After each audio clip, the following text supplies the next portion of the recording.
Europe 1, 6h56. L'édito des éditos, Natacha Polony, le mot du jour pour vous, c'est donc ouverture. Oui, alors il faut d'abord noter l'optimisme de certains éditorialistes. Prenez Jean-Marc Vittori dans Les Échos. Il se dit que peut-être le dernier débat de la campagne américaine va permettre enfin d'aborder quelques questions légèrement plus importantes que le rhume inquiétant de madame ou les remarques déplacées de monsieur. L'économie, par exemple. Mais là-dessus, Jean-Marc Vittori est un petit peu chafouin ce matin.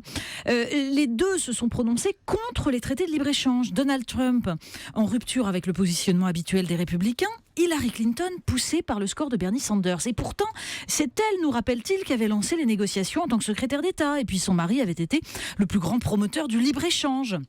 Nous allons vers un monde moins ouvert, déplore l'éditorialiste. Alors vous avez compris, ouvert c'est bien, fermé c'est mal.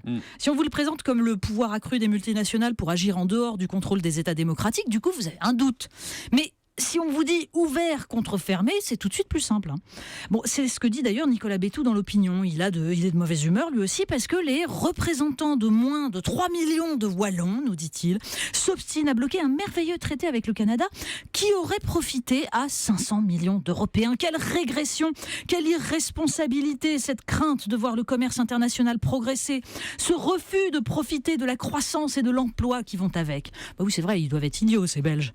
En tout cas, ils sont populiste, nous dit-il.